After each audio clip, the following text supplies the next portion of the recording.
Movie की starting अक्टूबर 1972 को दिखाते हुए होती है, जहां पे एक रग्बी टीम मैच के लिए प्लेन के थ्रू दूसरे देश में जा रहे थे और इनमें से अधिकतर लोग ऐसे थे जो पहली बार प्लेन में बैठेंगे और यहाँ पे कुछ प्लेयर्स के फैमिली मेंबर्स भी उन्हीं के साथ आ रहे थे।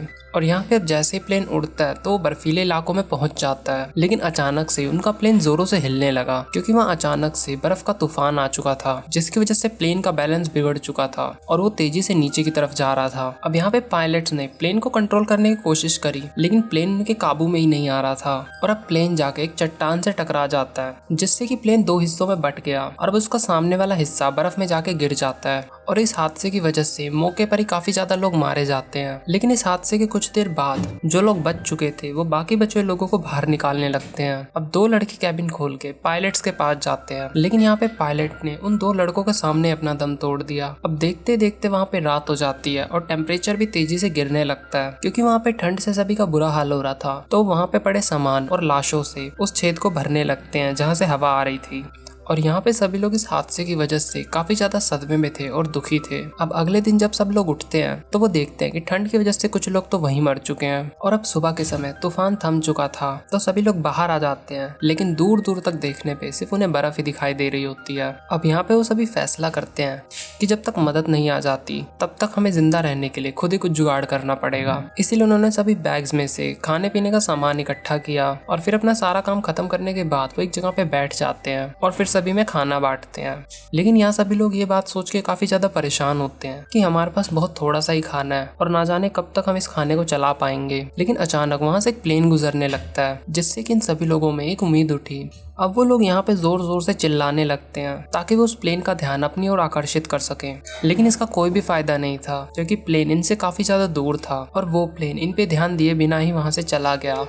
अब ऐसे ही 3 दिन बीत जाते हैं और एक लड़की जिसका नाम नैंडो होता है उसे होश आता है और इस समय उसकी हालत काफी ज्यादा खराब होती है। उसका चेहरा भी बिगड़ गया था, लेकिन वो जैसे तैसे अपनी बहन के पास जाती है और उसकी बहन की भी हालत काफी ज्यादा खराब होती है। और अब नैंडो अपनी बहन से अपने माँ बाप के बारे में पूछता है तो वो उसे बताती है कि मॉम डैड की तो कब की मौत हो चुकी है, जिससे कि वो दोनों काफी ज्यादा दुखी हो जाते हैं। और अब यहाँ पे इन लोगों को पीने के लिए पानी चाहिए था, तो वो बर्फ को पिघला के पानी का जुगाड़ करते हैं और फिर सभी लोगों ने बैग्स की मदद से एक एक्स का निशान बना दिया ताकि आगे से कोई भी प्लेन गुजरे तो उनका ध्यान इस एक्स पे चला जाए और वो उन्हें बचाने के लिए यहाँ पे आ जाए। और फिर अगले दिन एक और प्लेन आया, लेकिन क्योंकि वो प्लेन भी काफी ज्यादा दूर था तो उस प्लेन का भी ध्यान इन पर नहीं जाता। तो इसी वजह से सभी लोग समझ जाते हैं कि गवर्नमेंट को इनकी लोकेशन का पता ही नहीं है, जिस वजह से वो मदद के लिए जो भी प्लेन भेज रहे हैं वो इनके आसपास से ही गुजर जा रहे हैं। अब तभी इन्हें याद आता है कि प्लेन के पिछले हिस्से में कुछ बैटरीज थी जिनकी मदद से जो उनके पास रेडियोज हैं वो उन्हें चला सकते हैं। अब कुछ लड़के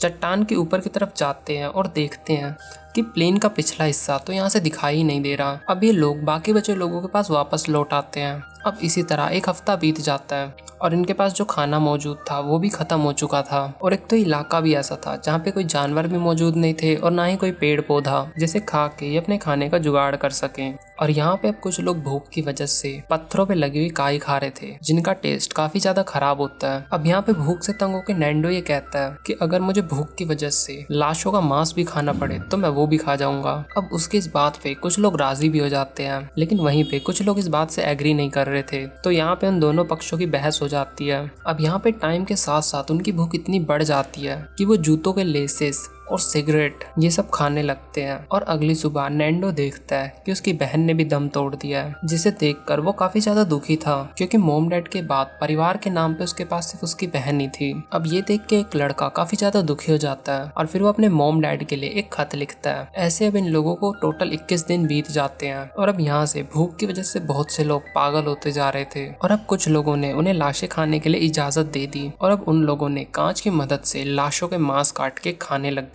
और अभी यहाँ पे सिर्फ 5 लोग ही ऐसे थे जो लाशों का मांस नहीं खाना चाहते थे क्योंकि उनका मानना था कि हम कभी भी कार्निवल्स नहीं बनेंगे। कार्निवल्स वो लोग होते हैं जो इंसानों का मांस खाते हैं। कुछ देर खोजने के बाद उन्हें एक बैग मिलता है। अब उसके अंदर चेक करने पर उन्हें एक रेडियो मिलता है और उन्होंने अपना दिमाग लगा के वहाँ पे एक एंटीना बनाया और किस्मत से वो रेडियो चलने लगा और उस रेडियो से उन्हें पता लगता है कि गवर्नमेंट ने उनके लिए 60 से भी ज्यादा बार प्लेन भेजे थे, लेकिन कोई भी प्लेन इन्हें ढूंढने में कामयाब नहीं रहा। तो इसीलिए गवर्नमेंट ने ये समझ लिया कि वो प्लेन बिल्कुल ही तबाह हो चुका है और सभी लोग मारे जा चुके हैं। और इसे सुन के वो सभी लोग काफी ज्यादा हताश हो जाते हैं और अब उन बचे हुए 5 लोगों ने भी मांस खाना शुरू कर दिया, क्योंकि अब वो ये पांचों जानते थे कि अब उन्हें बचाने के लिए कोई भी नहीं आने वाला। अब कुछ देर के बाद प्लेन का पिछला हिस्सा ढूंढने के लिए 3 लड़के निकल जाते हैं।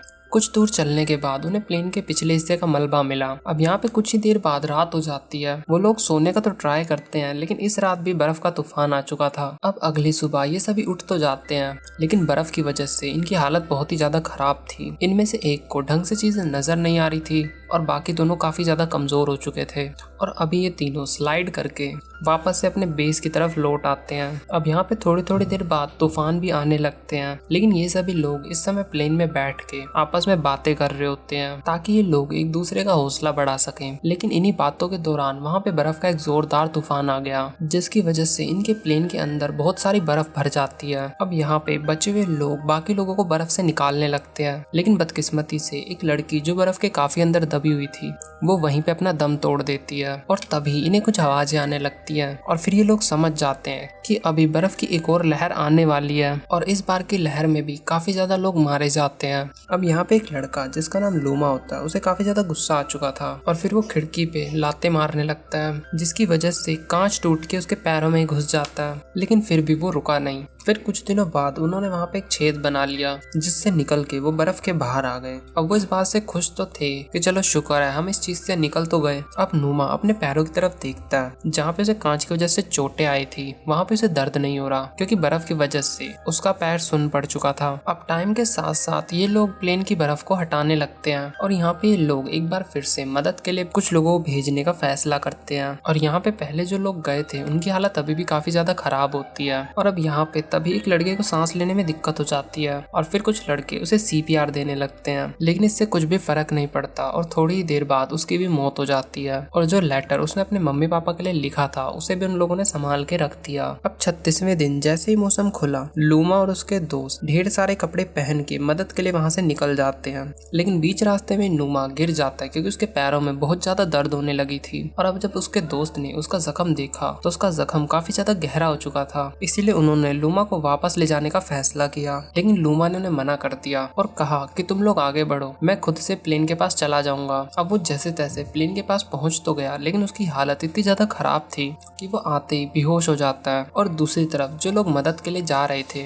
वो लोग ये देख के काफी ज्यादा खुश हो जाते हैं कि उन्हें प्लेन का पिछला हिस्सा मिल चुका है। और अब यहाँ पे उन्हें काफी ज्यादा सामान मिलता है, जैसे खाने का सामान, कपड़े, और उन्हें यहाँ पे वो बैटरीज भी मिल जाती है, जिसकी मदद से ये प्लेन में मौजूद रेडियो को वापस से चला सकते हैं। अब यहाँ पे ये उन बैटरीज को लाके रेडियो को चलाने लगते हैं, लेकिन यहाँ पे वो रेडियो कुछ काम ही नहीं कर रहा था और उन्हें लगता है कि रेडियो खराब हो चुका है। और दूसरी तरफ नोवा का जख्म पूरे शरीर में फैलता जा रहा था और अब नोवा को भी पता लग चुका था कि उसके पास ज्यादा समय नहीं है और इसीलिए उसने खाना पीना बंद कर दिया ताकि मेरे हिस्से का खाना मेरे साथी खा के जिंदा रह सके। और फिर हम देखते हैं कि इन्हें उसी मलबे में से एक छोटा रेडियो भी मिलता है और उन्हें उस रेडियो में से खबर सुनाई देती है, जिसमें कि वो लोग सुनते हैं कि सरकार इनकी तलाश के लिए एक आखिरी प्लेन को भेज रही है। अब यहाँ पे वो सभी लोग फैसला करते हैं कि हमें किसी ऊंची जगह में जाना चाहिए ताकि इस बार अगर प्लेन आए तो वो हमें देख ले। अब यहाँ पे लूमा अपनी दुख भरी आवाज में कहता है कि दोस्तों, अगर मैं मर जाऊं तो मुझे खा लेना ताकि मेरी और बाकी साथियों की मौत जाया ना जाए। और इतना बोलते ही वो मर जाता है और इस समय उसके हाथों में एक लेटर भी होता है जिसमें ये लिखा हुआ था कि मैं मर के भी तुम्हारे भी जिंदा रहूंगा। और उसकी ये लाइन पढ़ के सभी लोग काफी ज्यादा दुखी हो जाते हैं, लेकिन साथ साथ उनके अंदर जिंदा रहने का एक हौसला भी पैदा हो गया था।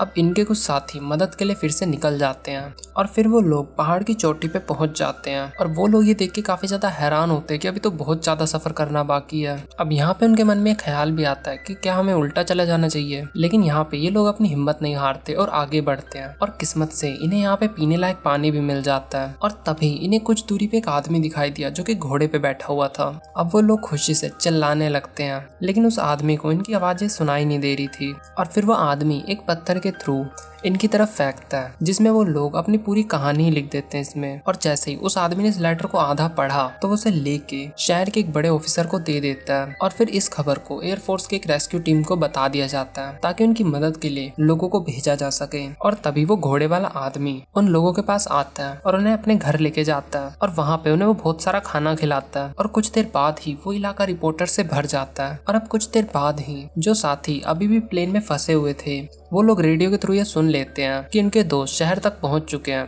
और सरकार जल्द ही उन्हें रेस्क्यू करने के लिए आने वाली है। और आखिरकार 71वें दिन उन्हें बचाने के लिए हेलीकॉप्टर्स यहाँ आ ही जाते हैं और अब आखिरकार बचे हुए 16 लोगों को भी बचा लिया जाता है और फिर उन्हें शहर में लाया जाता है, जहाँ पे उनकी फैमिली बेसब्री से उनका इंतजार कर रही होती है। अब वो सभी लोग अपनी फैमिली से मिलकर बहुत ज्यादा खुश होते हैं, लेकिन तभी उन्हें हॉस्पिटल में ले जाया जाता है और फिर हॉस्पिटल में उनका स्वागत किसी हीरो की तरह किया जाता है, क्योंकि उन्होंने इतनी मुसीबत होने के बाद भी अपना हौसला नहीं हारा। अब इसी हैप्पी एंडिंग के साथ ये मूवी यहीं पे खत्म हो जाती है।